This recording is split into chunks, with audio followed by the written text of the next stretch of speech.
And now Chapter 7. Schedule incarnations with specific functions.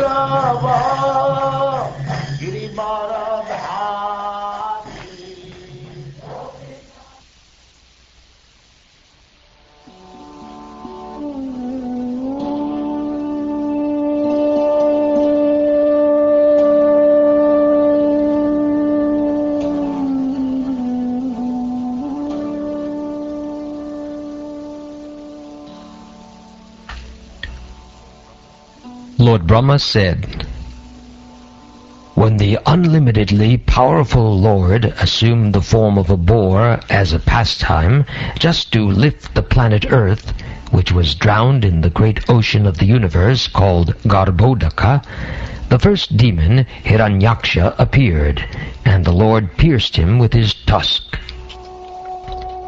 The Prajapati first begot Suyagya in the womb of his wife Akuti, and then Suyagya begot demigods, headed by Suyama, in the womb of his wife Dakshina.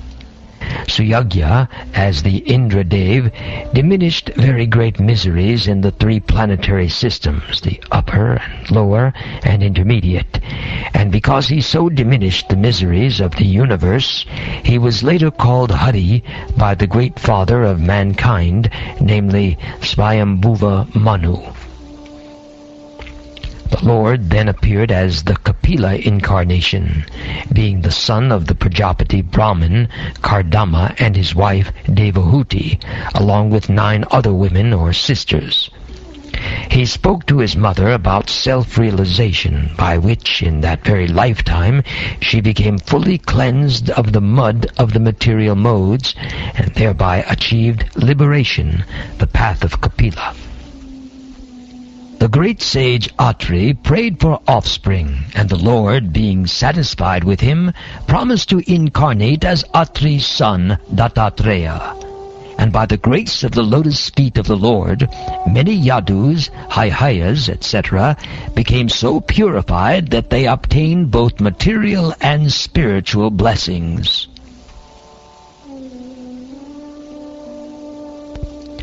To create different planetary systems, I had to undergo austerities and penance, and the Lord, thus being pleased with me, incarnated in 4 sanas, that is, Sanaka, Sanatkumara, Sanandana, and Sanatana. In the previous creation, the spiritual truth was devastated, but the 4 sanas explained it so nicely that the truth at once became clearly perceived by the sages. To exhibit his personal way of austerity and penance, he appeared in twin forms as Narayan and Nara in the womb of Murti, the wife of Dharma, and the daughter of Daksha. Celestial beauties, the companions of Cupid, went to try to break his vows, but they were unsuccessful, for they saw that many beauties like them were emanating from him, the personality of Godhead.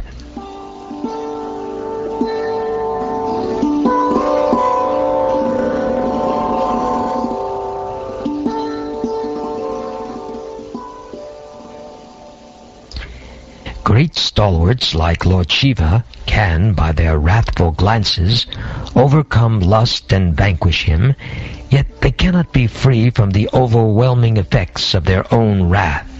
Such wrath can never enter into the heart of him, the Lord, who is above all this. So how can lust take shelter in his mind?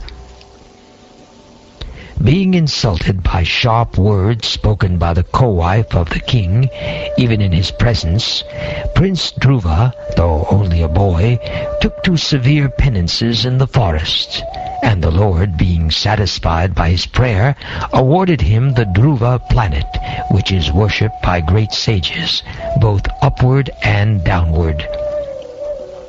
Maharaj Vena went astray from the path of righteousness, and the Brahmins chastised him by the thunderbolt curse.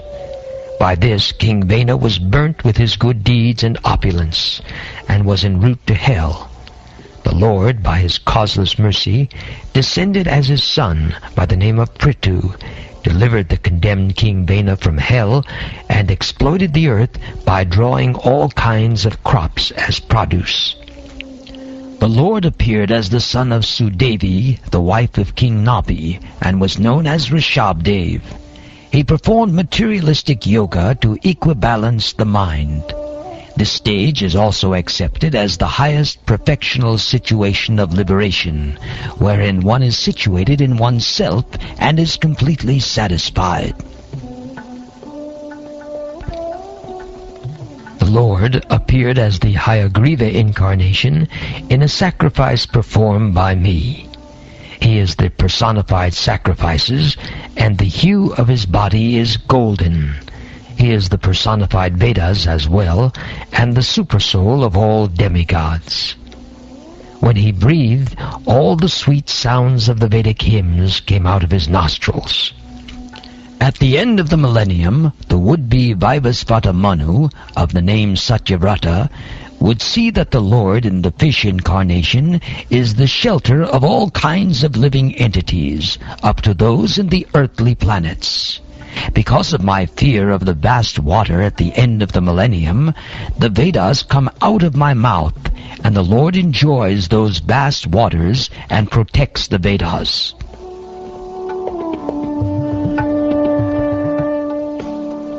The primeval Lord then assumed the tortoise incarnation in order to serve as a resting place or pivot for the Mandara mountain, which was acting as a churning rod.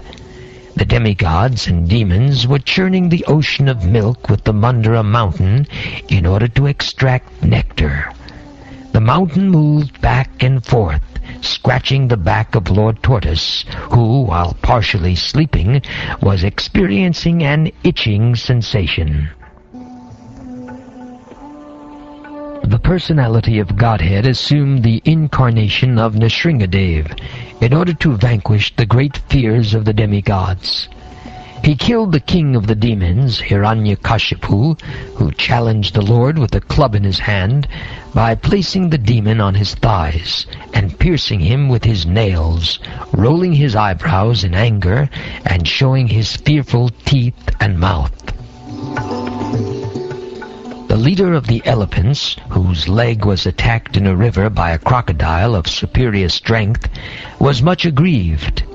Taking a lotus flower in his trunk, he addressed the Lord, saying, "O original enjoyer, Lord of the universe, O deliverer, as famous as a place of pilgrimage, all are purified simply by hearing your holy name, which is worthy to be chanted."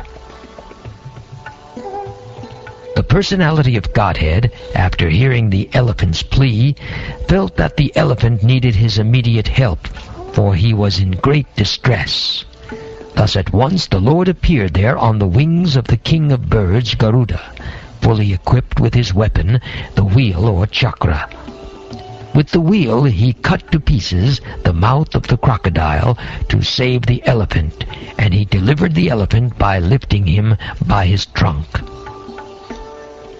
The Lord, although transcendental to all material modes, still surpassed all the qualities of the sons of Aditi, known as the Adityas. The Lord appeared as the youngest son of Aditi, and because he surpassed all the planets of the universe, he is the supreme personality of Godhead. On the pretense of asking for a measurement of 3 footsteps of land, he took away all the lands of Bali Maharaj. He asked simply because, without begging, no authority can take one's rightful possession. Bali Maharaj, who put on his head the water washed from the lotus feet of the Lord, did not think of anything besides his promise, in spite of being forbidden by his spiritual master. The king dedicated his own personal body to fulfill the measurement of the Lord's 3rd step. For such a personality, even the kingdom of heaven, which he conquered by his strength, was of no value. O Narad, you were taught about the science of God and his transcendental loving service by the personality of Godhead in his incarnation of Hamsavatara. He was very much pleased with you due to your intense proportion of devotional service. He also explained unto you lucidly the full science of devotional service, which is especially understandable by persons who are souls surrendered unto Lord Vasudeva, the personality of Godhead. As the incarnation of Manu, the Lord became the descendant of the Manu dynasty and ruled over the miscreant kingly order, subduing them by his powerful wheel weapon. Undeterred in all circumstances, his rule was characterized by his glorious fame, which spread over the three lokas, and above them to the planetary system of Satyaloka, the topmost in the universe. The Lord, in his incarnation of Dhanvantari, very quickly cures the diseases of the ever-diseased living entities, simply by his fame personified. And only because of him do the demigods achieve long lives. Thus the personality of Godhead becomes ever glorified. He also exacted a share from the sacrifices, and it is he only who inaugurated the medical science or the knowledge of medicine in the universe.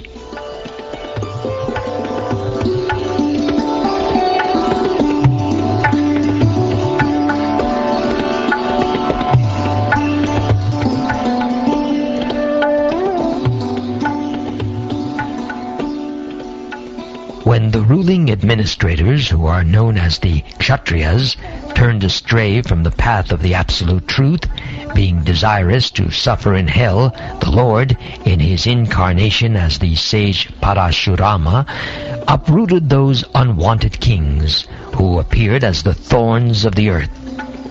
Thus he thrice, 7 times, uprooted the Kshatriyas with his keenly sharpened chopper. Due to his causeless mercy upon all living entities within the universe, the Supreme Personality of Godhead, along with his plenary extensions, appeared in the family of Maharaj Ikshvaku as the Lord of his internal potency, Sita. Under the order of his father, Maharaj Dajarath, he entered the forest and lived there for considerable years with his wife and younger brother. Ravan, who was very materially powerful, with 10 heads on his shoulders, committed a very great offense against him, and was thus ultimately vanquished. The personality of Godhead, Ramchandra, being aggrieved for his distant, intimate friend, Sita, glanced over the city of the enemy Ravan with red-hot eyes, like those of Hara, who wanted to burn the kingdom of heaven. The great ocean, trembling in fear, gave him his way because its family members, the aquatics, like the sharks, snakes, and crocodiles, were being burnt by the heat of the angry red-hot eyes of the Lord. When Ravan was engaged in the battle, the trunk of the elephant which carried the king of heaven, Indra, broke in pieces, having collided with the chest of Ravan, and the scattered broken parts illuminated all directions. Ravan therefore felt proud of his prowess, and began to loiter in the midst of the fighting soldiers, thinking himself the conqueror of all directions.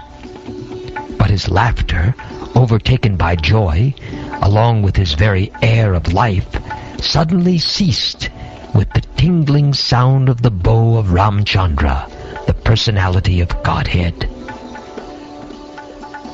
When the world is overburdened by the fighting strength of kings who have no faith in God, the Lord, just to diminish the distress of the world, descends with his plenary portion. The Lord comes in his original form with beautiful black hair, and just to expand his transcendental glories, he acts extraordinarily. No one can properly estimate how great he is. There is no doubt about Lord Krishna's being the Supreme Lord. Otherwise, how was it possible for him to kill a giant demon like Putana when he was just on the lap of his mother, or to overturn a cart with his leg when he was only 3 months old, to uproot a pair of Arjun trees so high that they touched the sky when he was only crawling. All these activities are impossible for anyone other than the Lord himself. Then also, when the cowherd boys and their animals drank the poisoned water of the river Yamuna, and after the Lord in his childhood revived them by his merciful glance, just to purify the water of the river Yamuna, he jumped into it as if playing, and chastised the venomous Kalya snake, which was lurking there, its tongue emitting waves of poison. Who can perform such Herculean tasks but the Supreme Lord? On the very night of the day of the chastisement of the Kalya snake, when the inhabitants of Vrajabhumi were sleeping carefreely, there was a forest fire ablaze due to dry leaves, and it appeared that all the inhabitants were sure to meet their death. But the Lord, along with Balaram, saved them simply by closing his eyes. Such are the superhuman activities of the Lord. When the cowherd woman, Krishna's foster mother Yashoda, was trying to tie the hands of her son with ropes, she found the rope to be always insufficient in length, and when she finally gave up, Lord Krishna, by and by, opened his mouth, wherein the mother found all the universes situated. Seeing this, she was doubtful in her mind, but she was convinced in a different manner of the mystic nature of her son. Lord Krishna saved his foster father, Nanda Maharaj, from the fear of the demigod Varuna, and released the cowherd boys from the caves of the mountain, for they were placed there by the son of Maya. Also, to the inhabitants of Vrindavan, who were busy working during daytime and sleeping soundly at night because of their hard labor in the day, Lord Krishna awarded promotion to the highest planet in the spiritual sky. All these acts are transcendental and certainly prove without any doubt his godhood.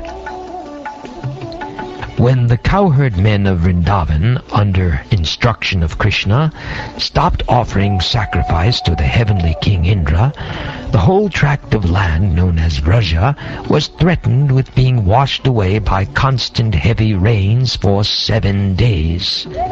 Lord Krishna, out of his causeless mercy upon the inhabitants of Vraja, held up the hill known as Govardhan with one hand only, although he was only 7 years old. He did this to protect the animals from the onslaught of water. When the Lord was engaged in his pastimes of the Ras dance in the forest of Vrindavan, enlivening the sexual desires of the wives of the inhabitants of Vrindavan by sweet and melodious songs, a demon of the name Shankachud, a rich follower of the treasurer of heaven, Kuvera, kidnapped the damsels, and the Lord severed his head from his trunk. All demonic personalities like Pralamba, Denuka, Baka, Keshi, Arista, Chanura, Mushtika, Kuvalayapida, elephant, Kamsa, Yavana, Narakasura, Pondraka, great marshals like Shalva, Vivida monkey, and Balbala, Dantavakra, the 7 bulls, Shambhara, Vidurata, and Rukmi, as also great warriors like Kamboja, Matsya, Kuru, Srinjaya, and Kekaya, would all fight vigorously, either with the Lord Hari directly, or with him under his names of Baladev, Arjun, Bhima, etc. And the demons, thus being killed, would attain either the impersonal Brahmajyoti or his personal abode in the Vaikuntha planets. The The Lord himself, in his incarnation as the son of Satyavati or Vyasadeva, will consider his compilation of the Vedic literature to be very difficult for the less intelligent persons with short life, and thus he will divide the tree of Vedic knowledge into different branches according to the circumstances of the particular age. When the atheists, after being well versed in the Vedic scientific knowledge, annihilate inhabitants of different planets, flying unseen in the sky on well-built rockets prepared by the great scientist Maya, the Lord will bewilder their minds by dressing himself attractively as Buddha and will preach on sub-religious principles.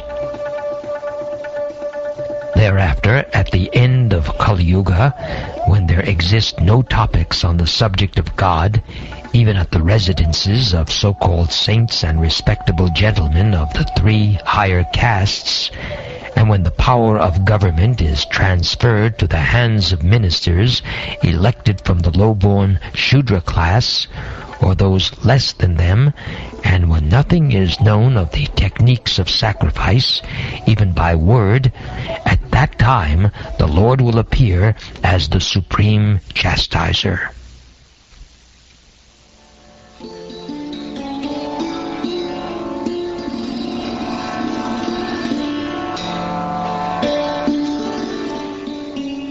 At the beginning of creation, there are penance, myself, and the Prajapatis, the great sages who generate. Then, during the maintenance of the creation, there are Lord Vishnu, the demigods with controlling powers, and the kings of different planets. But at the end, there is irreligion, and then Lord Shiva, and the atheists full of anger, etc. All of them are different representative manifestations of the energy of the supreme power, the Lord. Who can describe completely the prowess of Vishnu? Even the scientist, who might have counted the particles of the atoms of the universe, cannot do so, because it is he only who in his form of Trivikram moved his leg effortlessly beyond the topmost planet, Satyaloka, up to the neutral state of the three modes of material nature, and all were moved. Neither I nor all the sages born before you know fully the omnipotent personality of Godhead. So what can others who are born after us know about him? Even the first incarnation of the Lord, namely Shesha, has not been able to reach the limit of such knowledge, although he is describing the qualities of the Lord with 1,000 faces. But anyone who is specifically favored by the Supreme Lord, the personality of Godhead, due to unalloyed surrender unto the service of the Lord, can overcome the insurmountable ocean of illusion and can understand the Lord.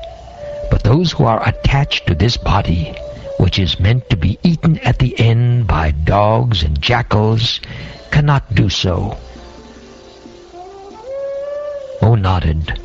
Although the potencies of the Lord are unknowable and immeasurable, still, because we are all surrendered souls, we know how he acts through Yogamaya potencies. And similarly, the potencies of the Lord are also known to the all-powerful Shiva, the great king of the atheist family, namely Prahlad Maharaj, Swayambhuva Manu, his wife Shatarupa, his sons and daughters like Priyavrata, Uttanapad, Akuti, Devahuti, and Prasuti, Prachinabhati, Ribu, Anga, the father of Vena, Maharaj Dhruva, Ikshvaku, Aila, Muchukunda, Maharaj Janak, Gadi, Raghu, Ambarish, Sagara, Gaya, Nahusha, Mandata, Alarka, Shatadanve, Anu, Rantadeva, Bhishma, Bali, Amurtaraya, Dilipa, Sobhari, Utanka, Shibi, Devala, Pipalada, Sarasvata, Uddhava, Parashara, Purishena, Vibhishan, Hanuman, Shukdev Goswami, Arjun, Arishtashena, Vidura, Shrutadev, etc.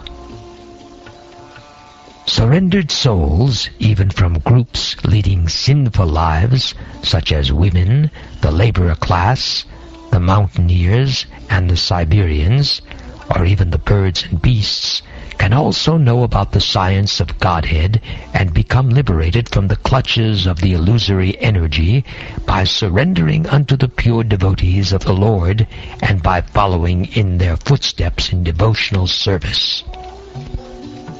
What is realized as the absolute Brahman is full of unlimited bliss without grief. That is certainly the ultimate phase of the Supreme Enjoyer, the Personality of Godhead. He is eternally void of all disturbances and fearless. He is complete consciousness as opposed to matter. Uncontaminated and without distinctions, he is the principal primeval cause of all causes and effects, in whom there is no sacrifice for fruit of activities, and in whom the illusory energy does not stand. In such a transcendental state, there is no need of artificial control of the mind, mental speculation, or meditation, as performed by the jnanis and yogis. One gives up such processes as the heavenly king Indra forgoes the trouble to dig a well.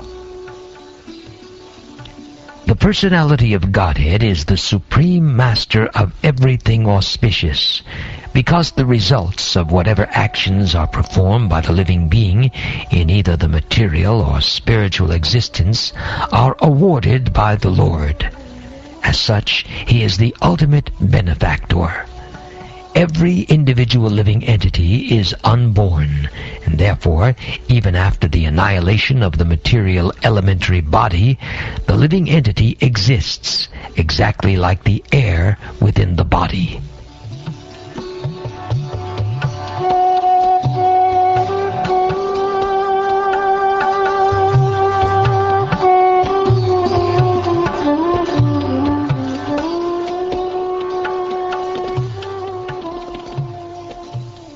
My dear son, I have now explained in brief the Supreme Personality of Godhead, who is the creator of the manifested worlds.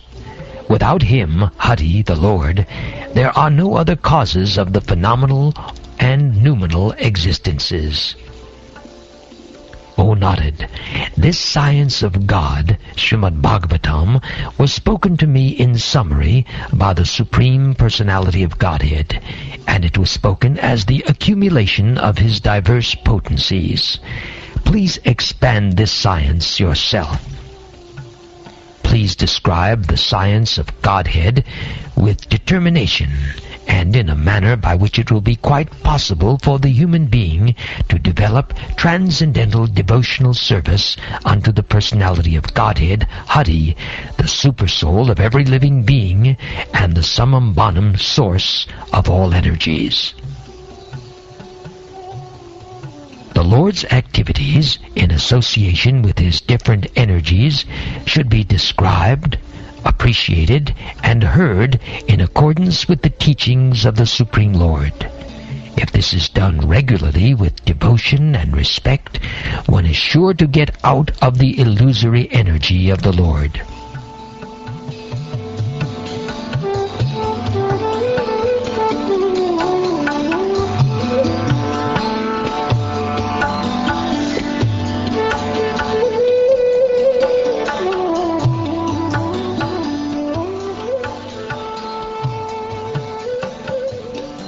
Thus ends the 7th chapter of the 2nd canto of the Srimad Bhagavatam, entitled Scheduled Incarnations with Specific Functions.